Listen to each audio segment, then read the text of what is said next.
तो जल्दी होना चाहिए। अगर थोड़ी देरी हुई तो देरी हुई है इसलिए कि संकेत हो रहा है एक पौधा लगाओ, फल वाला पौधा।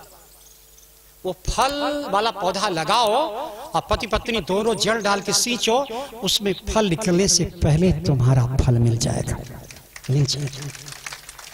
ये एकदम डिंडिम घोष है। और आत्मदेव ने आम का वृक्ष लगाया, फिर भी नहीं हुआ।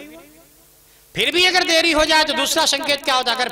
अगर वृक्ष लगाने के बाद भी अगर फल आने में देरी हो रही है, तुमको फल नहीं मिला, तो एक गाय पालो, गाय पाल दो और गाय बच्चा देने के पहले तुम्हारे घर में बच्चा होगा।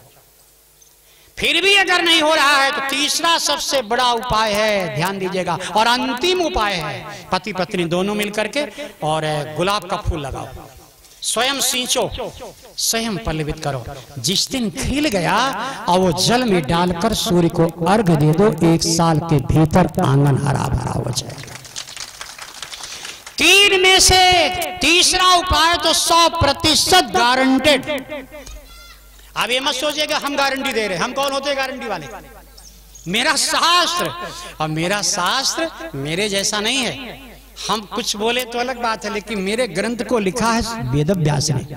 और वेद व्यास कौन लिखा है? ये दाल भात खाने वाले महात्मा ने नहीं लिखा है। हजारों वर्ष तक सूखा पत्ता चबा करके जिंदगी जीने वाले वेद व्यास जी ने लेखनी लिखा है। ये झूठी तो हो नहीं सकती, इसलिए इस पर भरोसा रखे, आत्मदेव जैसा। और फिर भी नहीं हुआ तो ग्लानी में भर करके एक तालाब के किनारे जाकर के और अथाह तालाब में जाकर के बोले, तैरना जानता नहीं हो सूर्यदेव, अंतिम जल स्वीकार करो। कंठ भर जल में गए, डूब कर मरने का इरादा हुआ, एक महात्मा पीछे से आकर पकड़ लिया। क्या कर रहे हो?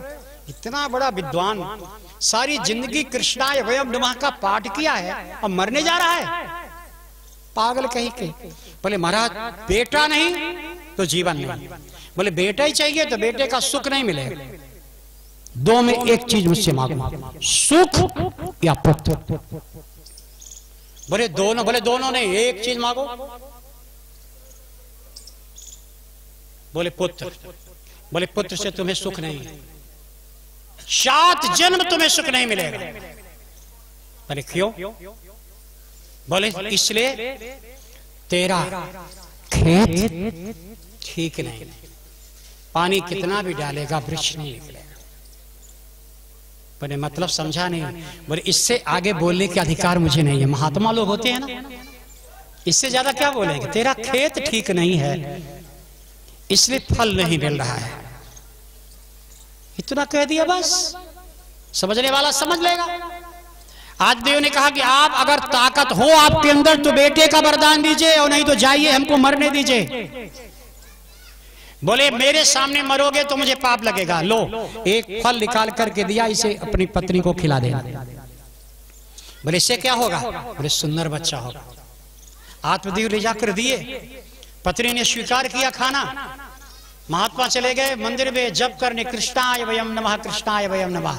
और लौट करके पूछा खा लिया? तो झूठ बोल गए, नहीं खाया, बल्कि एक गाय को खिला दिया। देखिए ध्यान रखिए, सच्चा व्यक्ति ही संतों का फल खा सकता है। हर व्यक्ति कैसे खाएगा? गाय ने खाया, गाय के पेट से गोकर्ण जी पैदा हुआ। धुंधली ने नहीं खाया, षड्यंत्र करके अपनी पड़ोसन एक सखी सहेली से पति से छल कपट करके घर के भीतर 9 महीना रहकर नाटक करती है कि बच्चा होने वाला है, और अचानक गोदी लेकर कह दिया मेरा बेटा हो गया। ऐसे बेटा होता है? मैं इसलिए बता रहा हूं कि अगर बच्चा होने में थोड़ी देरी हो जाए ना तो भागवत की कथा सुन लीजिए, घबराइएगा नहीं। क्योंकि कथा जब सुनते हो आप तो उतारो भी तो। दशरथ तो 4थे पंथ तक नहीं घबराया, नंद तो 84 साल तक नहीं घबराया। और नहीं घबराने का जो बेटा मिलता है वो कैसा होता है? 4थे पंथ बुढ़ापे में दशरथ को पुत्र हुआ तो वह पुत्र भगवान राम हो गए। राम नंद जी ग्वाला होकर के भी 84 साल तक न दूसरी शादी किया और न घबराया, अपनी पत्नी यशोदा से ही प्रेम किया और अंत में इस स्नेहिल स्वभाव का भगवान ने दिया। लेकिन जब 84 साल में बच्चा हुआ तो वो बच्चा ही नहीं, वो भगवान कृष्ण हो गया। कृष्ण। इसलिए प्रतीक्षा में बड़ी ताकत होती है। इसलिए भाई प्रतीक्षा करनी चाहिए और प्रतीक्षा में परीक्षा नहीं होती भगवान की। आजकल का व्यक्ति परीक्षा लेता है, प्रतीक्षा में केवल प्रतीक्षा होती है। और याद रखिएगा, इच्छा अलग बात है, प्रतीक्षा अलग बात है, परीक्षा अलग बात है। सती ने परीक्षा लिया, परिणाम क्या हुआ? नारद ने अपनी इच्छा से भगवान का रूप मांग के शादी करने गए, क्या हुआ?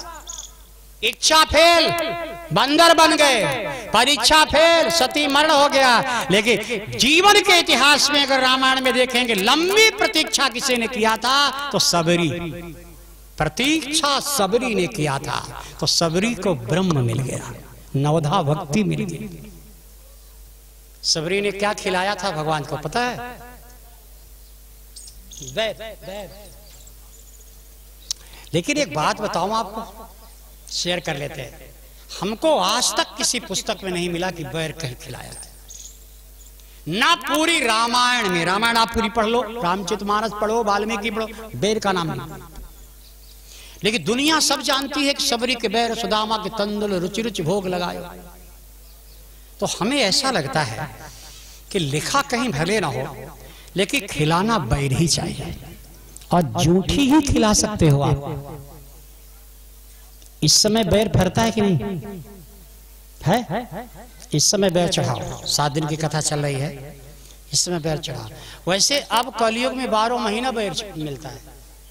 पहले सतयुग में एक ही ऋतु थी, त्रेता द्वापर में साल में एक ही बार फरता था। अब तो कभी भी फर लग जाता है, 12 महीना लगता है कि नहीं मिलता है बैर। गलत फहमी में मत रहिएगा, मैं पेड़ वाले बैर की बात नहीं कह रहा हूं। बैर, आप किसी से बैर करते हो? आपसे कोई बैर करता है?